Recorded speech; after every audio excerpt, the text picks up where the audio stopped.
Hello, everyone, and welcome to the Future is Bilingual podcast. My name is Heather. This is officially episode 1 of season 3, and I'm so excited to get started. I'm officially recording from Quebec, Canada. Bonjour tout le monde.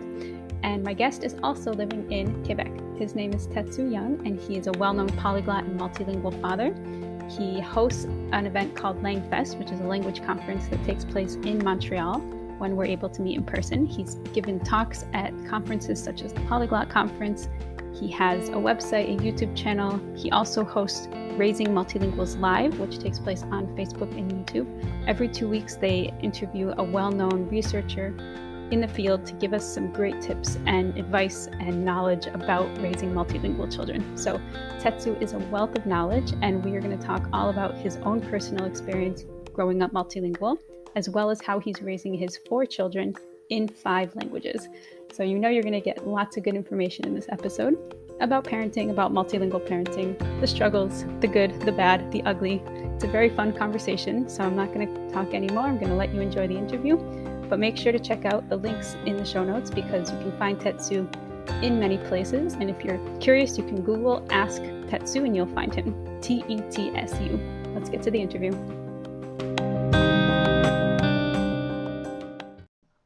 Hello, everyone, and welcome back to the Future is Bilingual podcast. This is episode 1 of season 3, and I'm very happy to have Tetsu along with me. So, hi, Tetsu. Hello, Heather. What an How's honor. it going? Thank you. It's such an honor to actually speak with you because I am such a big fan of all the things that you do and all the work that you do for this community. So please tell my audience who you are in case they don't know who you are.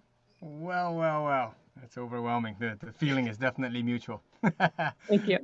So my name is Tetsu Yung. I run a YouTube channel called Ask Tetsu, and I also have a different project called Raising Multilinguals Live with some of the top experts in the field of raising bilingual and multilingual children. Mm-hmm. So that's basically my big presence in the children's, raising bilingual and multilingual children's world. And I also have another sort of side gig, so to speak, where I myself present myself as a multilingual or polyglot in the world of language learners. So these polyglots, language aficionados, and I run this conference called LangFest that takes place normally every year in Montreal. The last one that took place was 2019, and I've been working with another big conference called Polyglot Conference with Richard Simcott, who's also a very big figure in the polyglot world since then.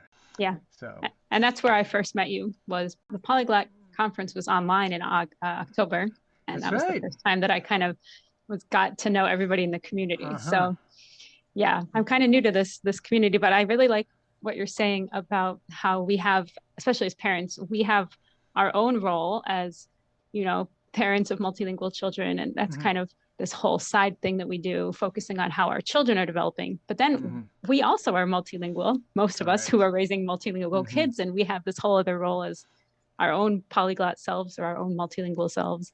So I think that's an interesting point.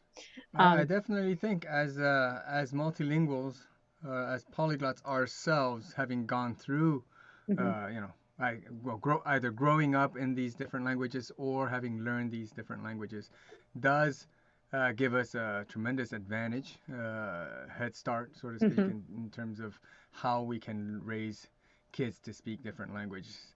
We just got to be careful of the trap of assuming that kids love languages like we do. That I think that's just a big caveat that I would always put out there. Just because you love languages doesn't mean your kids automatically will.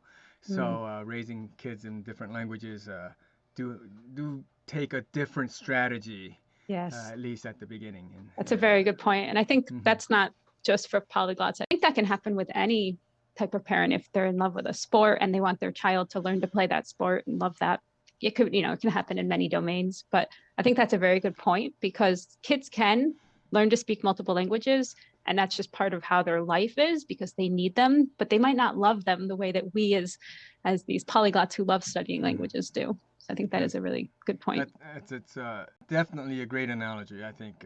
And for me, it's sort of firsthand experience with the sports that I love. I mean, here living in Quebec, I love ice hockey, and I'm trying to get my kids to play hockey and skate and all that. Yep. And they like it, but like is sort of the key word. They don't like love it, the way I did. I couldn't get enough of hockey. Yeah. I'd be on the ice 5-6 times a week when I was in high school, and I still didn't have enough. But my kids, it's like, oh, today I don't feel like it, don't want to go. Yeah. And I think they that's don't want just to an quit. important. Yeah, we just need to take our kids as they are. We can't expect them to be little versions of us.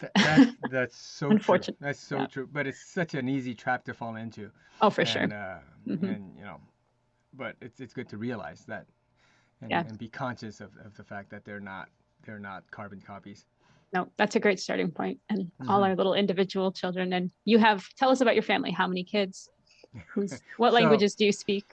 All right. So let me start with myself. I was born in Hong Kong from a Taiwanese father and a Japanese mother.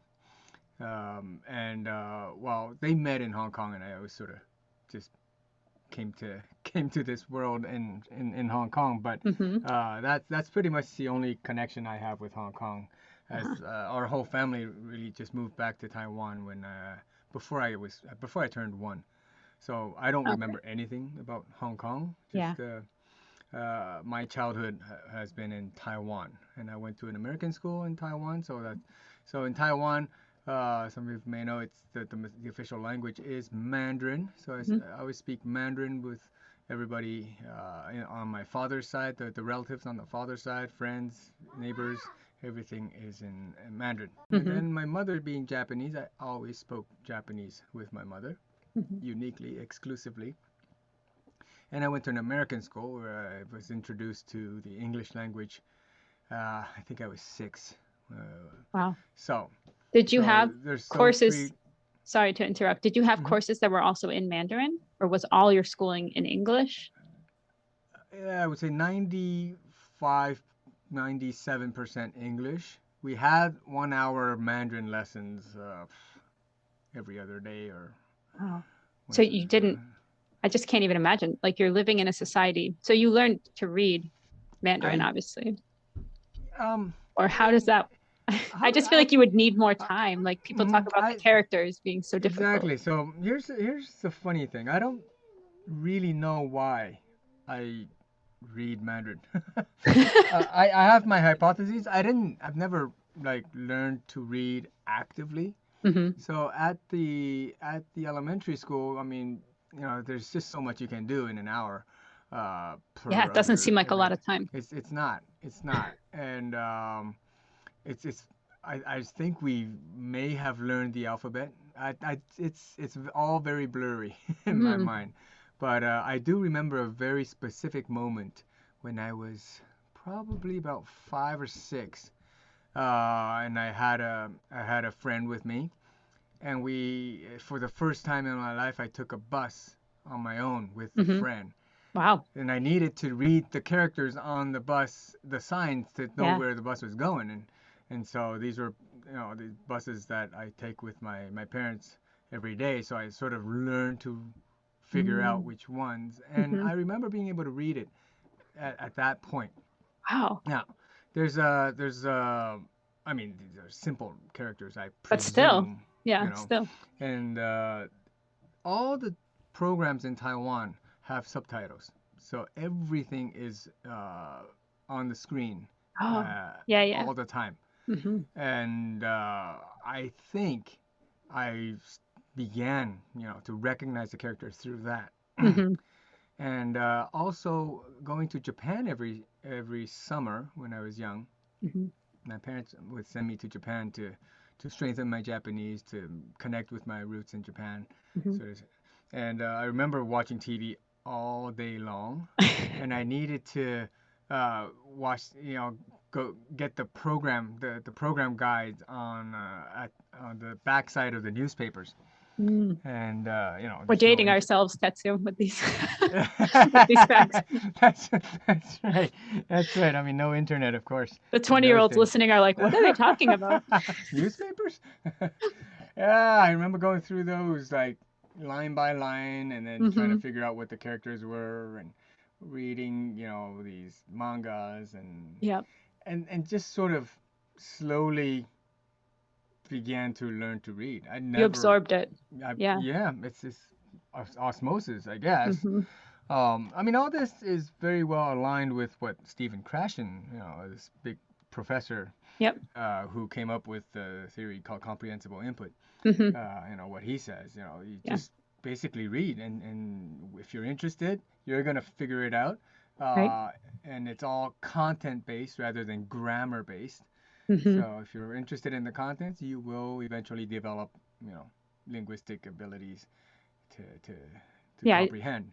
So I that mentioned that his theory on one, I don't remember which really episode, but okay. the comprehensible input plus one, where it's just a little bit over your level. There you And go. yeah, we There you talked go. about So I mean, I of course I didn't know Krashen or anybody. I mean, right. any linguistic knowledge, but if I reflect back on how I learned some of the languages I learned in my life, that all that makes perfect sense. Hmm. So, so where was I? So that's Japanese, Mandarin, Japanese, English, and then I Hmm. came to Quebec, where I live right now, when I was 13, Ah. and here the official language is French, and I went to a French high school. I mean, Hmm. talk about going into the deep end So you right didn't know away. any French when you No, well, arrived. I knew two words, oui and non.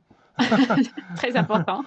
Every question that was thrown my way, I answered with oui or no, Hmm. and randomly, I guess. So it didn't work too well when they asked me, how old are you, and Right. What's your where are name? you from, and so. But yeah, I still remember vividly, the first class with the French teacher who's been, who's like asking me to present, give a Oh, little introduction in yeah. French, and I'm trying to babble something, because I arrived at the beginning of August, so I did Mm. have a few weeks, like 3 weeks before school started. It's not much, not much time, but Well, it's enough to learn to babble a few words, hmm, but under hey, pressure. Yeah. yeah, you learn quickly. There's just no other way, Right. and I did, and all I can remember is a lot of fun. Mm. Canada was very welcoming, Yeah. and all the winter sports. Mm. I mean, I love winter sports. Growing up in Taiwan, you just sort of think you're not genetically made for this kind of stuff. Yeah, I Ice see hockey, all ice your posts of skating. Yeah, snowboarding. Your kids do amazing exactly. stuff. Yeah. Yeah. So all that was just, all that really outweighed the the the obstacles, the perceived obstacles that others could, sort of, would see, I Yeah. guess. How's it possible to put your kid in a completely foreign environment like that, and without even knowing the language and whatnot? Mm. Because I came here alone You did? yeah, my parents stayed back in Taiwan. I What? came here alone to study, and I had an aunt. So my father's youngest sister Hmm. married a Quebecer. So Okay. she left. She had been living in Quebec for, I don't know, 20 years or so by then. Mm.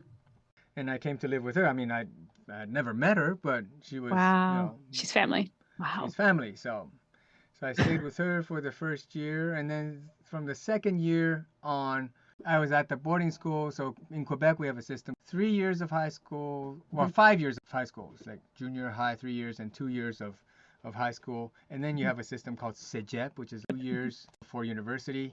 And if Hmm. you go through Cégep, you go to 3 years of university. So the math works out. At the end of university, it's the same as, most systems in the world, where you graduate around 22 years old or something like that. Hmm. Hmm. Yeah.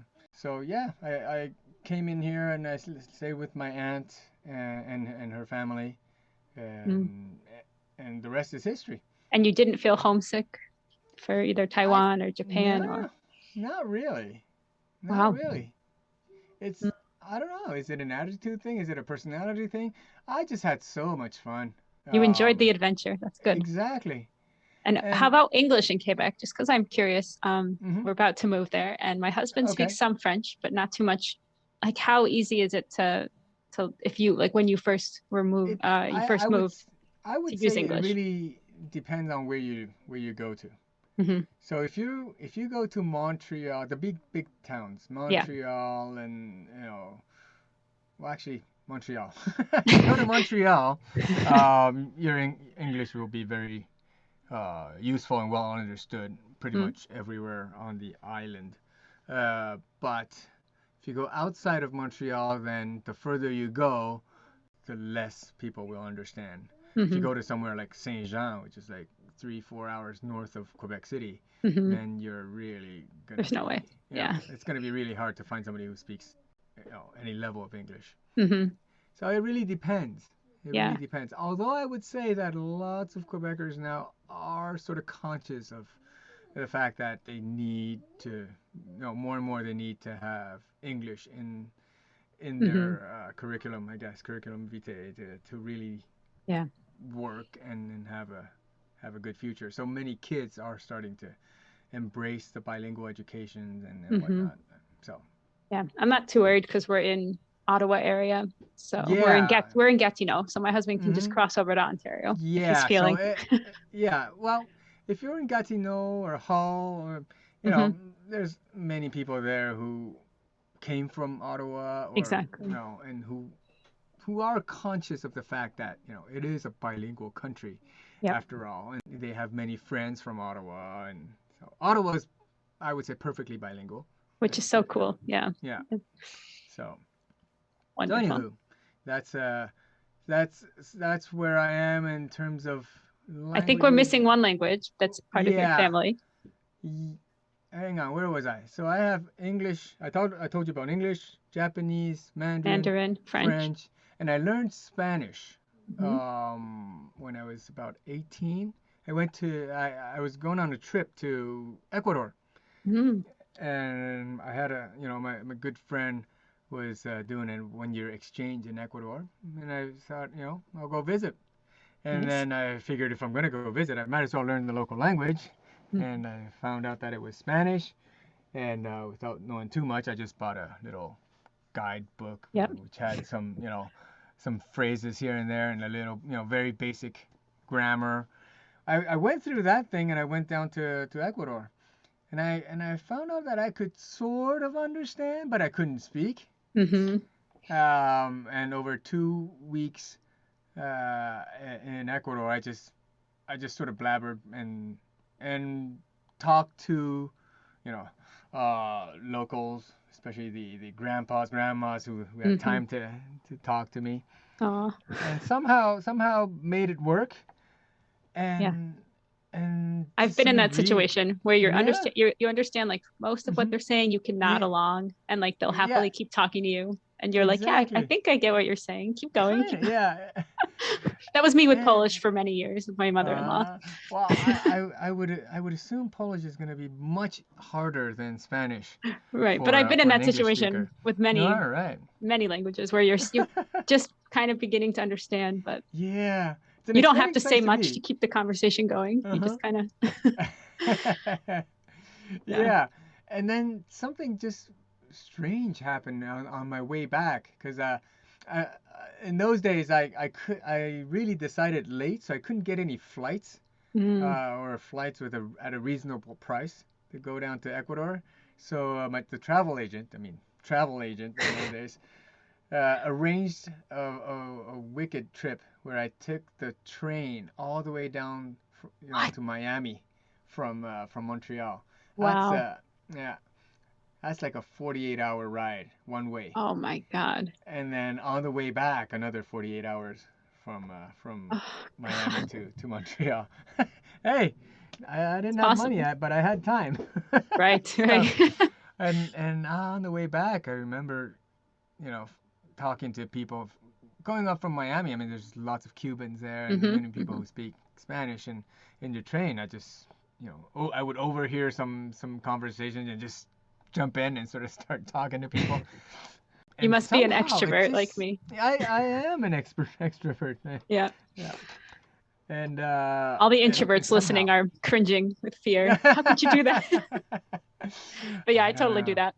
Yeah, That's and things just started flowing. And then when I got back, I went to the Ottawa University Spanish Club, my students association, something like that, mhm. and made friends there, Venezuelan friends, Aw. many Latino Mexican friends, and just partied with them, and my Spanish just grew stronger and stronger.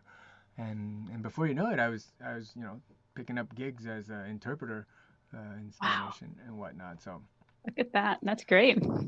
so those are the five languages that I would consider fluent.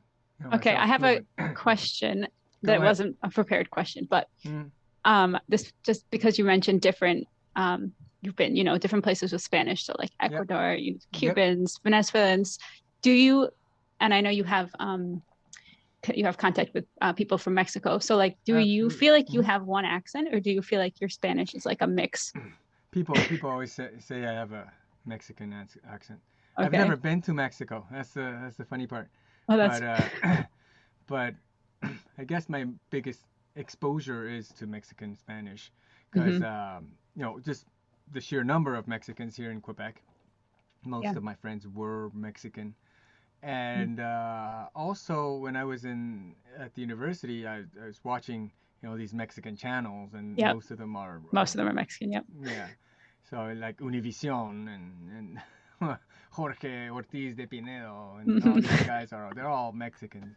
So Right. I guess that's without really knowing it, that's I picked up the accent and sort of the vocabulary also. Mexicans have a very unique vocabulary within the hmm Spanish world. So that really sort of labels you right Yeah. And away. that's true. That's the issue I have is there's so many dialects and well, not even Yeah. dialects, but just accents and, Mhm. words that vary vocabulary. And Yeah. I just feel like my Spanish is like such a mix. I feel like I don't have a Mhm. specific Uh-huh. accent, but it's just an interesting because it's such a varied and rich language. It is. It is. And you realize, by using it, that it really, how would I say, you really pick up these slangs and then, these Right. intricacies of the local language that you just cannot find in textbooks. Right. So And then once you know a word, it's hard not to use it. And then that's people right. label you as like, oh, you know this word There from this you country. go. For And sure. if yeah, and once you use that kind of vocabulary, it's easier for you to like integrate into the social circles Sure. quickly. People sort of see you as their own right hmm away, even though I mean, they obviously know you're not. But Yeah. but But they at least like they know you have a certain level. And yeah, and that yeah, closeness that bond that you build right away. which is super important. Mm-hmm. Uh, Anywho, Speaking of that, all right, how do you maintain your family harmony with all of these languages? You have these five hmm, languages in your house with yeah. how many kids? So yeah, let's go to the kids. Yes, These tell us. five languages, like I said, I consider are very important in my life. So which hmm is why they became very strong. And I want and before my kids were born, I always knew that I wanted to raise them in these languages. hmm Now it's a big puzzle, and I didn't believe in myself doing all five languages, by Mm, myself. I know I grew up in different languages, and that's always because I spoke to different people in different languages. mhm. So the strategy that made sense to me was to build an environment for my kids to speak different languages to different people. And later I found out that this is actually a validated method. Mhm. That's a well-known method called OPAL, one person, one language, or one parent, one language. Mhm. But I didn't know that when I had my first kid. I just jumped into it because it's just how I was raised, and I knew that it worked. Yeah, and So I think that's a good point because I think a lot of us, even people listening, might have, older kids that are like 4 and they're like just starting this journey and they're like, I didn't mhm, even know this existed. And I know mhm, yeah, Yoshito said it as well. He's like, I didn't even know there were more methods than just Opal. And it's yeah, fine. It's exactly. okay whenever you Oh, learn these things. It doesn't matter if you didn't know it when your that's child was right. in utero. It's all and good. and and it doesn't have to be one size fits all. Exactly. right? The more tools you have, the better castle you can build. I guess. Hmm. There's a situation where you can use one method over another, and everybody's different, and in your life circumstances. So Exactly. yeah, and also in terms of objectives, right? Hmm. I I want my kids to really get to a very high level in these five languages. I'm not about collecting, lots of languages, uh, for fun. It is kind of for fun, but Hmm. it's for me, it's to, arm my kids with uh, very marketable skills Hmm. that they can use later in life, or marketable or useful skills Right. that can be applicable to any career. There's no career that I can think of where you don't need communication skills. Hmm. And the more languages and the better you speak these languages, the better chances you have. I think Yeah. And I mean, in these are whatever you like the do. top languages. We're talking Yeah, about some of yeah, the major top 10, top five. yeah, exactly. English, Spanish, Mandarin. I mean, yeah. French is up there. And they're very different too. They cover Right. very different markets. Hmm. Right? It's not like English, French, Spanish, Portuguese, and Italian, where they're big Right. languages, but they're all concentrated in Europe. Europe. Hmm. Right? So I've got Asia, and I've got North, South America, and Europe And Africa covered. with French Hmm. and There you English. go. So Hmm. um, if I were greedy, I'd go with I'd add Russian and Arabic, And Arabic. Yep. I was going to right? say. But no, these five have strong relevance in our daily lives, Mm. and five's enough, I agree. right? I agree. Um, I have tried to learn languages like Italian and German and Portuguese Hmm. on my own, but so I didn't put those in the mix. Yeah. And your Uh, kids can do that as well. You know, exactly. one If of they your want to kids do might it, want to do Russian and one of them yeah, might want to do Arabic. if they want to do it later, Right. by all means, I'll be very supportive. Hmm. But what I can, uh, create as an environment for them, it's this is kind of the limit for us. It's a So very what? big, I wouldn't worry. Mhm. You're not depriving your kids of anything. So what we do is, again, the main strategy is OPO, so one person, one language. I speak Mandarin to the kids, pretty much exclusively. And when I say exclusively, it doesn't mean I don't speak other languages in front of them or anything, but Hmm. that's the language of communication between myself and the kids.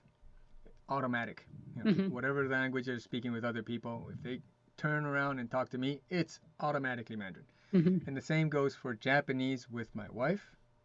And in the house, I have my parents, so they also speak Mandarin with grandpa Oh, and good. Japanese with grandma.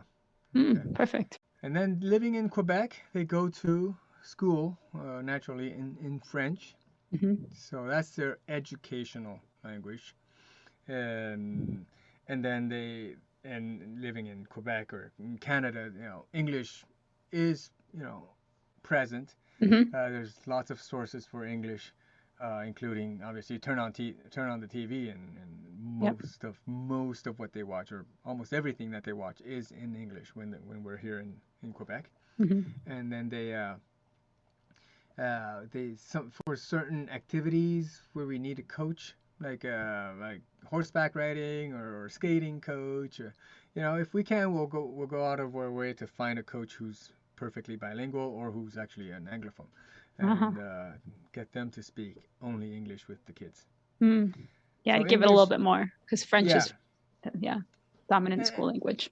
yeah, That makes sense. and also that's pretty much all that we do for English. No, not I, I was I was more keen on getting them to do a lot more English when earlier, but then Hmm. I figured I think English they'll have enough exposure through various means Yeah. as they grow up. So maybe I should focus on something that's more difficult, like Mandarin, for example. Hmm. And do they Yeah, have English as a second language later in school in Quebec? Like when do they start they learning they another do it language? now, but it's very very simple stuff. Mm-hmm. And starting, I think, in fifth grade, where they really strengthened the English program. Yeah. But for me, that's just way too late. So Yeah. That's what we do in the US too. It's around 10, 11 years hmm old. yeah. So Right so after that window. I'm not counting on that at all.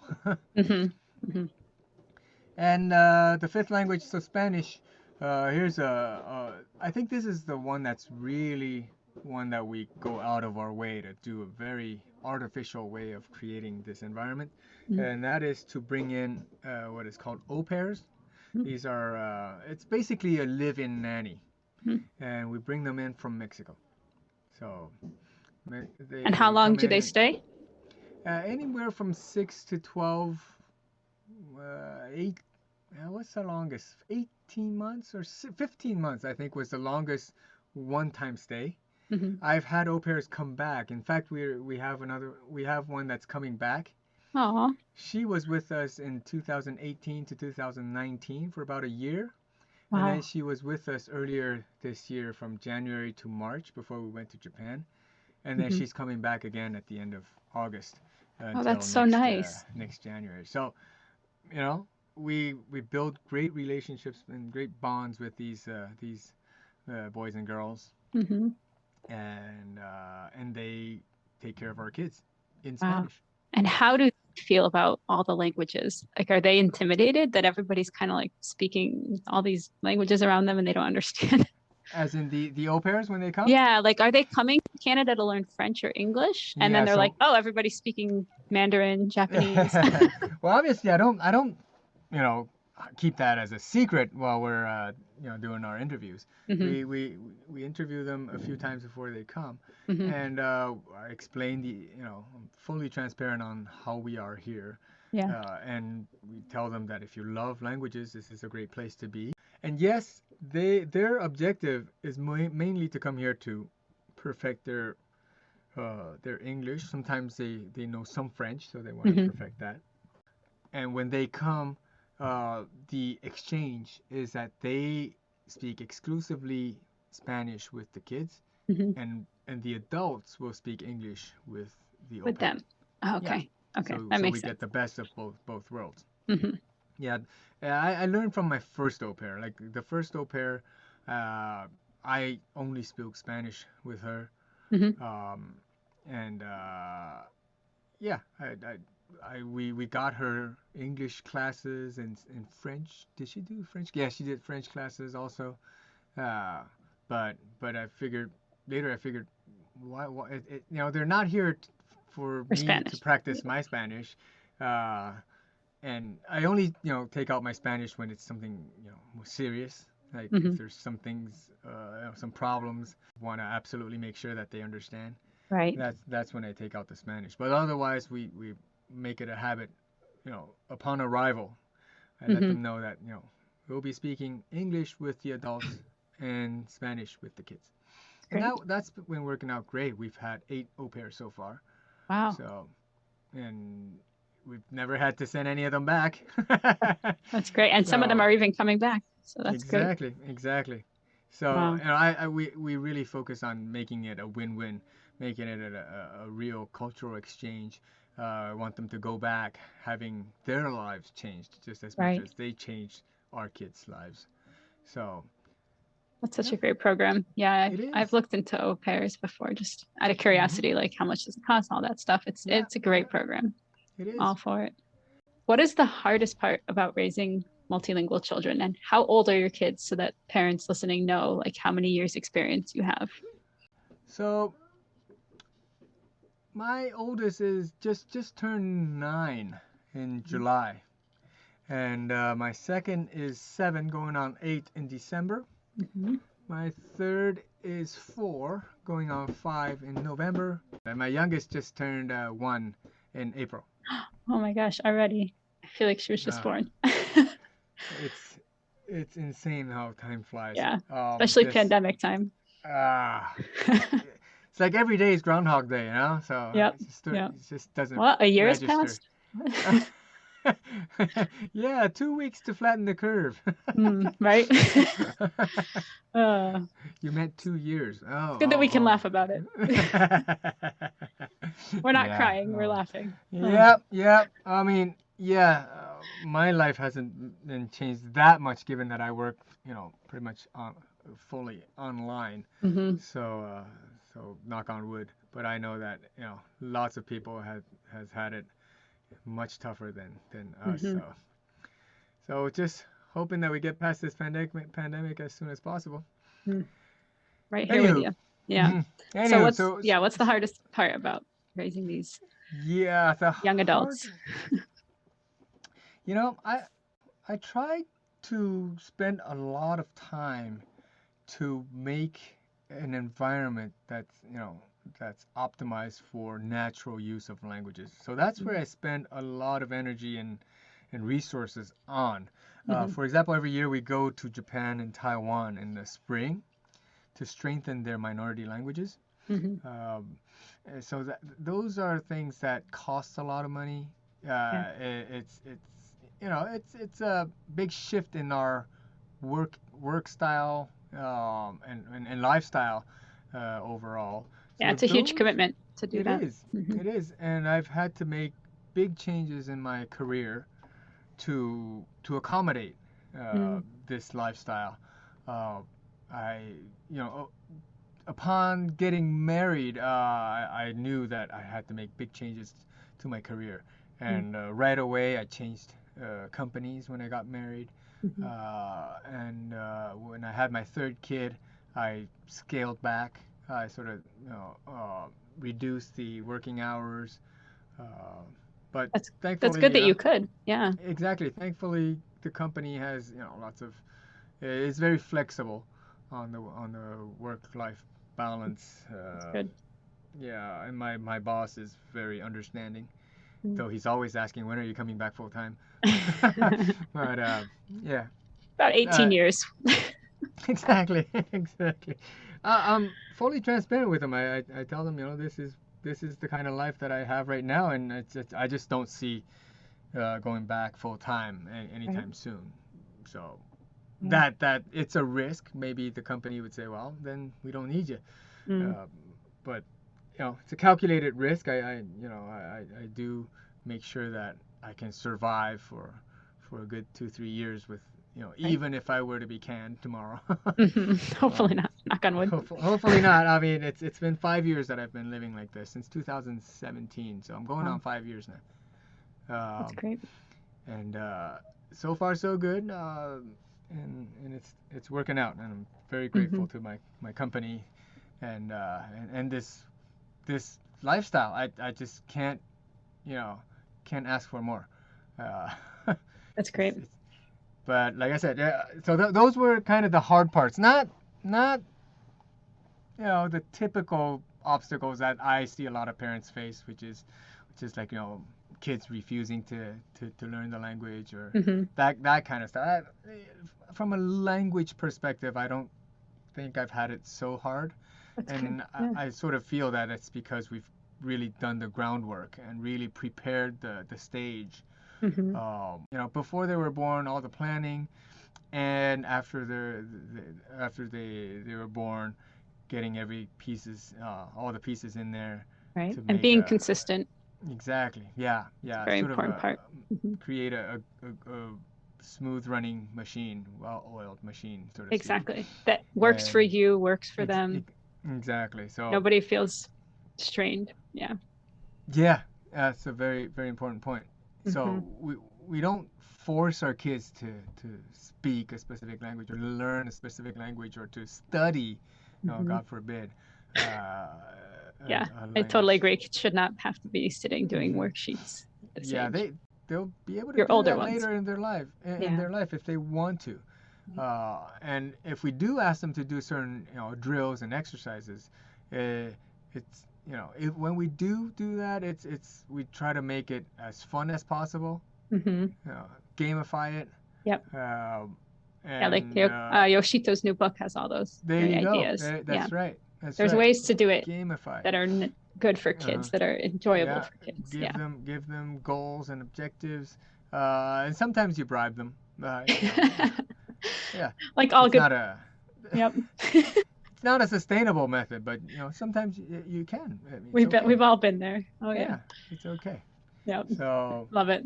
Love but the again, honesty. like I said, those I don't feel that those are the difficulties that we face. It's really thinking about how do we create an environment where they can use these languages consistently, Hmm.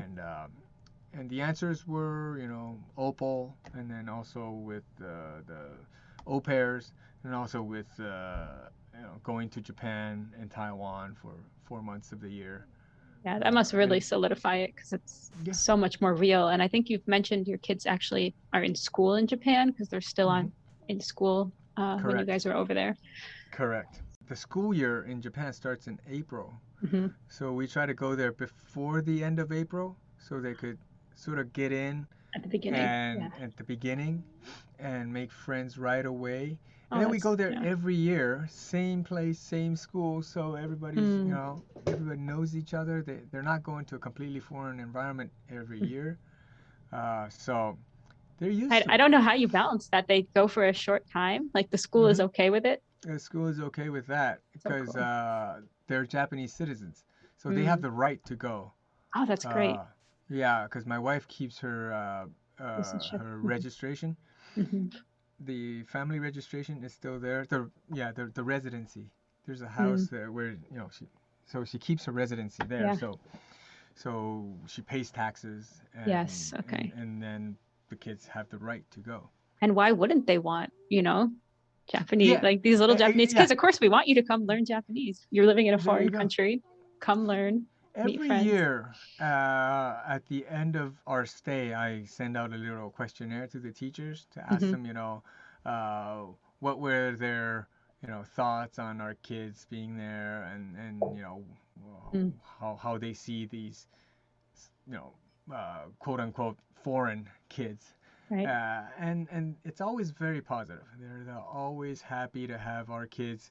They say they have a positive, influence on the locals. Yeah. They're very outgoing. They make friends right away, and those are the kind of feedback that really, warms my heart. Hmm. You know, Makes it all worth uh, it. Yes. exactly, exactly. And I don't talk about academics. I never talk about what grades they got. It just doesn't matter for Right. me at this point in time.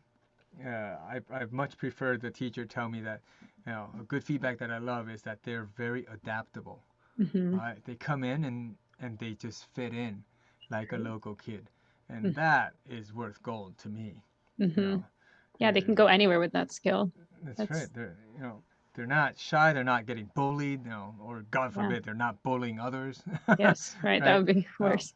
so so fitting in is a tremendous sign of mastery of their language and culture. So And that goes so back to what you and I were talking about when we said, speaking Spanish with a certain, yeah, accent or with certain words, you fit in and you kind of, there's that's that right. whole sense of, yeah, community and belonging. That's And right. that's what languages can give us, even if we're not native speakers.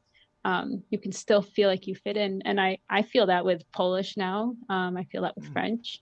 I just think it is such a wonderful feeling to have and to it have your is. kids already experiencing it at such a young age. That's so Mm-hmm. cool. And it's part of their culture. It's even more important for them because they are Japanese. Um, That's right. That's so, right. So, well, unfortunately, last year and this year, well, fortunately and unfortunately, I guess, the good part is, due to COVID, they have been staying in Japan for extended periods of time. Last year, uh, 5 months. This year, another 4.5 months. wow. So their Japanese, I think, at the current time, is probably their strongest language, which Mm-hmm. is funny because they don't spend that much time of the year. But just because of last year and this year, it just went through the roof. Um, and so all That's cool. their deepest expressions, Mm-hmm. they do it in Japanese, Mm-hmm. more than French, which is their Wow. education language. Yeah. Um, But that's gonna but change. It's gonna change throughout their yeah, whole lives. I I see I that. expected I expect that to change Mm. as things get more and more complex, more difficult notions and thought process. it will probably change later Just to depending, French. yeah, where they're staying. Hmm. How long do they Yeah. usually stay in Japan? How long is your trip usually? Usually it's 2 months in Japan, 2 months in Taiwan. Oh wow, So doubled it. now the Mandarin has taken the back seat, Mm. and so we're trying to sort of complement that with lots of courses in on italki, these Mm. one-on-one courses Hmm. on online platforms. Hmm. So the one that we chose is italki, which I know very well. And basically it's just a matching system for tutors and language students. Hmm. But Of here any we have, age, right? yeah, Yeah. of any age. Usually it's for adults, but we were able to find a few teachers who were very good with kids, and Mm. we've been with them two specifically since now, well, over a year now. Wow. And the kids love the teachers so much that they fight over who's going first, who's doing more time, Aw. whose turn is it today, and Uh, so that's so the that's bilingual parent's dream, is it having the is. kids fight to use the language. Yeah, it's That's not great. like, oh, not another course or I don't want to lecture, do this. Yeah. No, it's they fight over it, and it's great. So we just load up the schedule with that, and Mm. it's kind of almost like a virtual nanny in a Yes, sense, true, true. right? Now, during that Especially with the hour. older ones that can actually sit and focus. Hmm. That's great. And yeah, they're learning lots of stuff that are not natural with me. Like I don't sit down with them to read a text or anything. Hmm. Uh, this teacher would. In exchange, they get 15 or 20 minutes of Roblox or other games, and Perfect. yeah, so that's been working out wonderfully. We also go out and hire nannies when we're in Japan. We had a Chinese girl with Wow. us this past 2 months. Hmm. Oh, and she was amazing, and a little bit of a different accent, different vocabulary Hmm. slightly, but the kids got used to her very quickly. That's great. And after that, it was just lots of playing and spending time together. Hmm. So Yeah, I so think the yeah, more people that they have contact with, it's just, like you said, it's something you maybe wouldn't do with them. But I feel that way with, my mom. Just she reads things differently. Even if it's the same book, she's going to point yeah, out different things. And that's I, right. I just think the more people that they have that speak these languages, the more enriched that In, their indeed. life's going to be. That their vocabulary, just everything. It's such a I feel like you can't go wrong by adding another person Yeah. who can speak to And them. And I think it's important that you were talking about kind of balancing that you're seeing that Japanese is stronger. Okay, so yeah, I need to balance this. You just have to, it's like we're constantly gauging how it's going and what do we need to change, not that's right. maybe minutia, like not day to day, but Hmm. like, okay, maybe next month we should do more of this, or just depending on how life is, we're out of school now. Are we, just what's happening?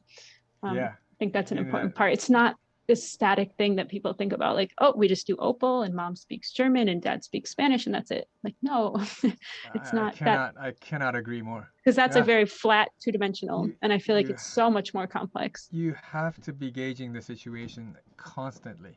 Hmm. Yeah. And And each kid is going to react differently. Like, that's right. my daughter is picking up French so much quicker than my son, but he's going to need it more because he's 4 and he has Okay. 1 year before he goes to kindergarten over there. So I'm like, Hmm. okay, you have to constantly like know your kid, know what works for them. That's right. Yeah, It's definitely not a one size fits all, and no. you have to adjust. I mean, the overarching theme can be the same, the overall strategy can be the same, but within it, Yeah. you've got to make adjustments. So many Li- moving parts. Yeah. indeed, indeed. Like this italki thing, there's this class, online class that we were doing. At the beginning, my daughter wasn't so much, into it, Mm. and we sort of didn't know why. But after speaking with my mom, she advised that maybe because Nika is shy in front of everybody, Mm. because we had our kids do the lesson in the living room where everybody's around, Ah, yes. and my son doesn't care. He's like he goes into his bubble very quickly, and Hmm. he has no conscience of anybody that's around. Right. But my daughter seemed to didn't want to say things wrong in front Mm-hmm. of, other people. And so we put her into a small room by herself with my wife there just to support her. And Mm-hmm. and that, that worked really well at the beginning. And then before you know it, she got used to the whole thing, and now, they could do the lesson anywhere Mm-hmm. now.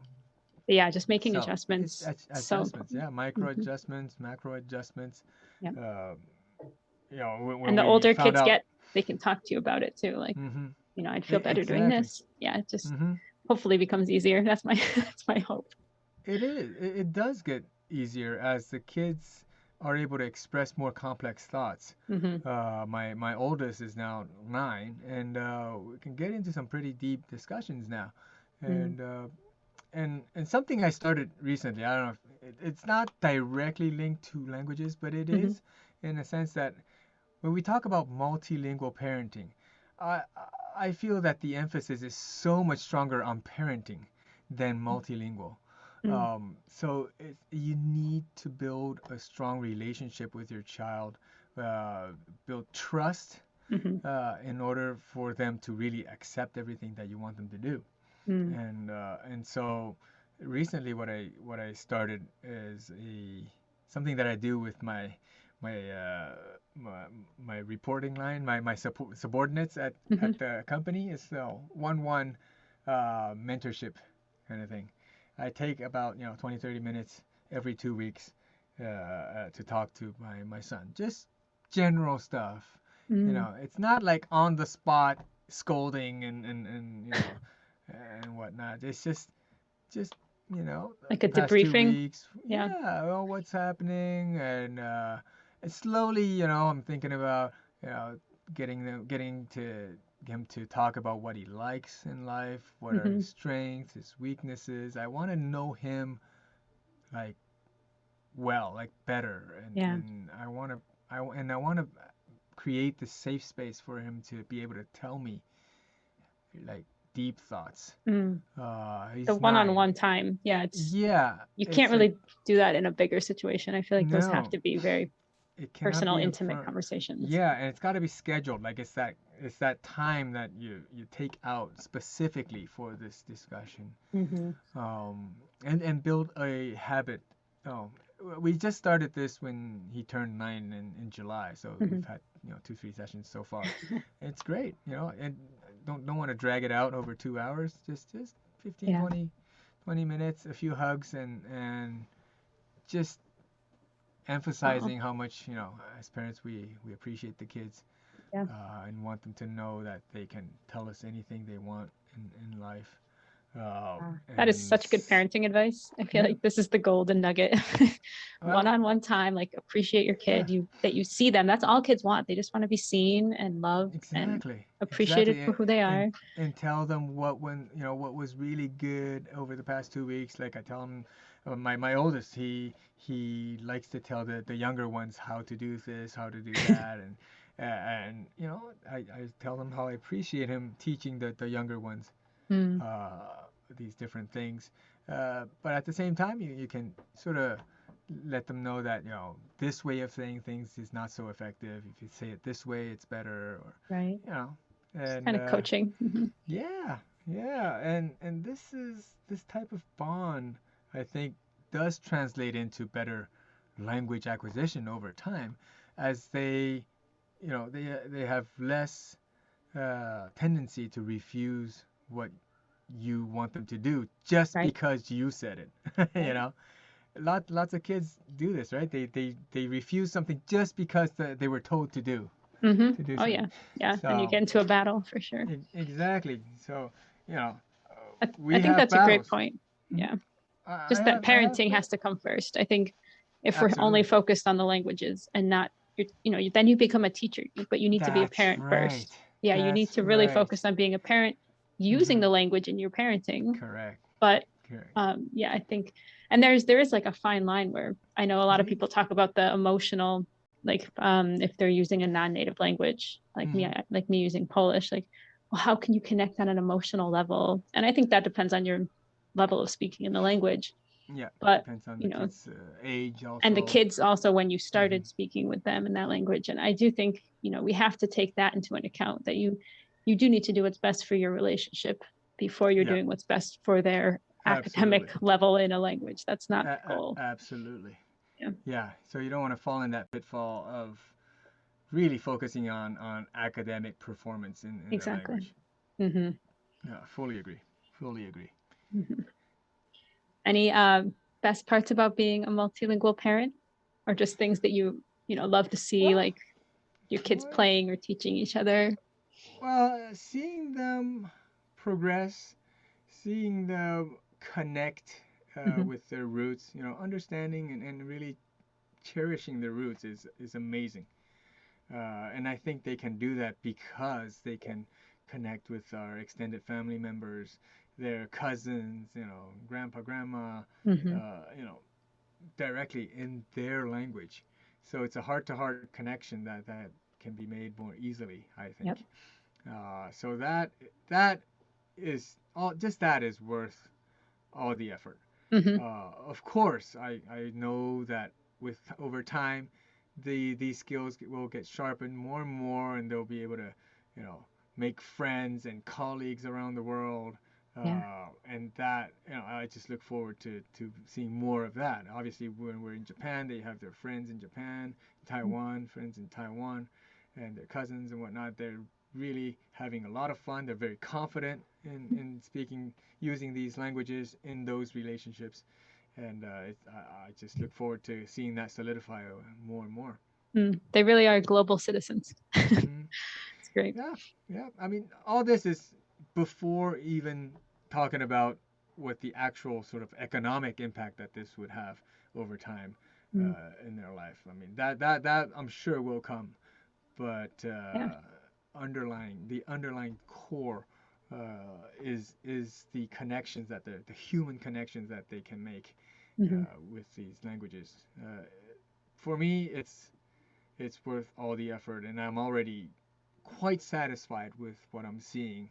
Mm. Um, my oldest is 9. My my base case objective is to go have them go through this program until they're 10. Mm. So that's sort of my base case objective. That's next year. Wow. So I'm almost there with my Yeah. oldest.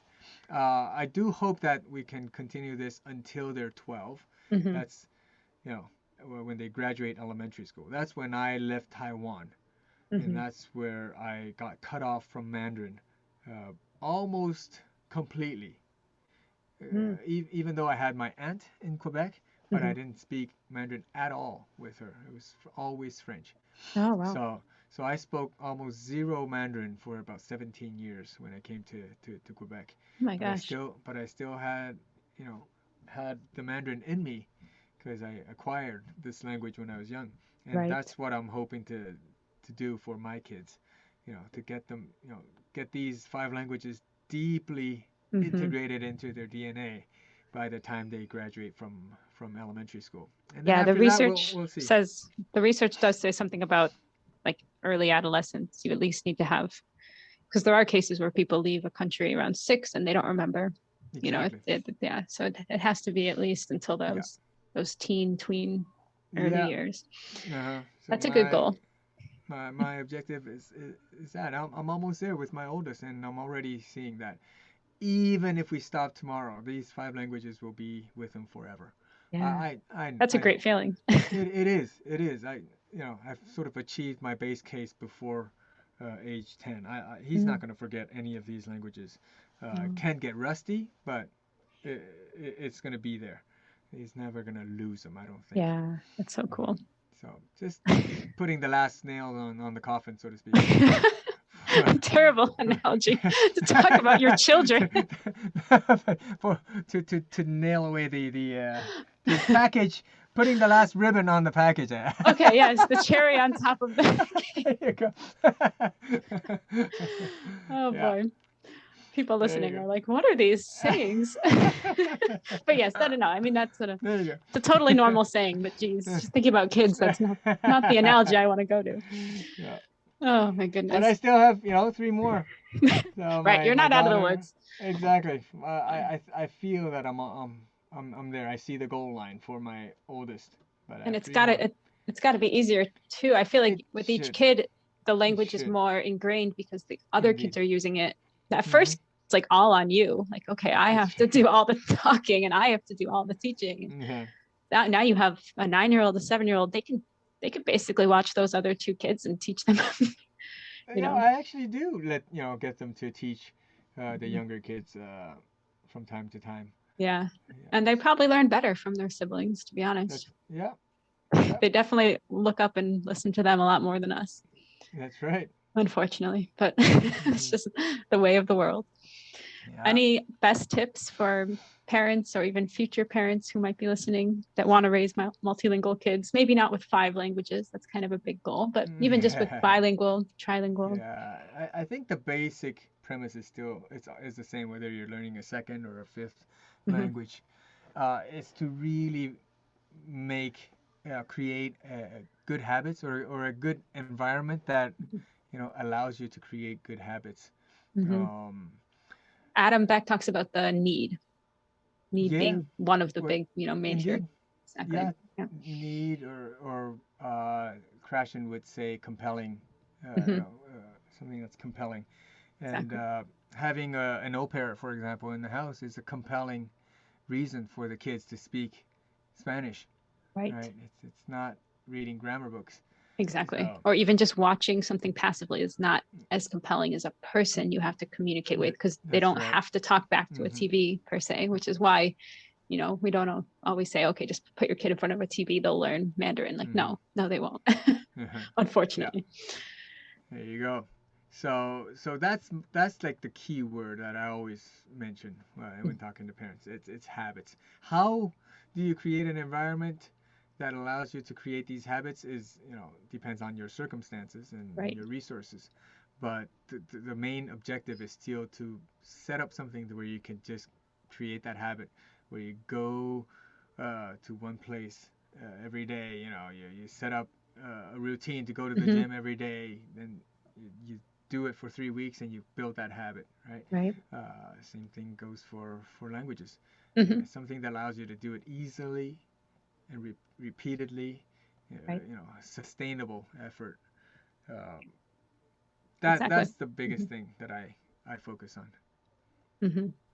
Yeah, I think that's really wise.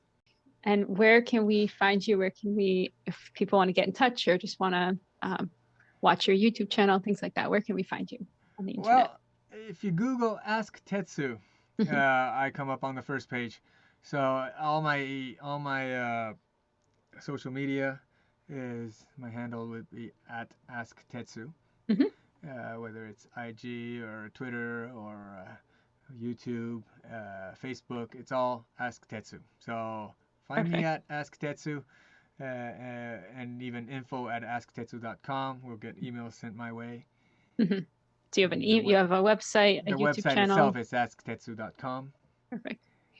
And what about So the Raising Multilinguals? Because I do love that series and I try and indeed. join So as often as I can. yeah, Raising Multilinguals Live is a project that I started in 2000. Well, last year in 2020. So it's Mm-hmm. been a little over a year now with Rita Rosenbach and Ute Limacher-Riebold. They're two titans, I would say. I Yes. mean, for Yes. me, they are just huge in the world of raising multilingual children. So it's a tremendous honor for me to host this program every 2 weeks on every first and third Tuesday Mm-hmm. of the month. If you search Raising Multilinguals Live, you'll find us on Facebook and on YouTube. Mm-hmm. So that's Raising Multilinguals Live every first and third Tuesday of the Perfect. month. Yes. Wonderful. And you guys also created an Instagram just to keep people updated as That's well. right. So if your preferred place of social media is Instagram, you can also Yep, you be can catch our notified when. news Yeah. on Perfect. Instagram, I will put links. Facebook, Yeah. and YouTube. There you go. Yeah. I'll put links to everything we've mentioned so that people can easily Great. just click from the show notes and make it nice and easy for everyone. Well, Fantastic. thank you, Tetsu. It was such an honor and just a pleasure to speak with you because you're just a wonderful person and wonderful Likewise. father and Right fellow back at you. polyglot. Oh, thank you. Yeah. Thank you so much for your time. And I hope, Thank you. yeah, I'll hope to see you soon at Oh, whatever next event. definitely. Yeah. Well, reach out when you come over to this side of the Soon. border. Yes, I will be there soon. And I hope to go to LangFest one day in person. That would be very There fun. you go. There you go. All right. Well, thank you. Have a great rest of the day. Okay, you too. Thanks so much. Thanks. Bye. Good. Thank you guys so much for listening to my interview with Tetsu. I hope that you've enjoyed listening as much as we enjoyed talking and recording it. I did realize that I forgot to ask Tetsu to teach us a word or a phrase in one or more of his languages, which is unfortunate because that's one of my favorite parts of the interview. But don't worry, those will be back in other episodes. I just forgot with Tetsu. So I will have to have Tetsu come back on as a guest so that we can hear some of the things that he can teach us in Mandarin, Japanese, French, English, or Spanish. We'll see. Have a great week, guys, and we'll be back with another episode soon. Take care.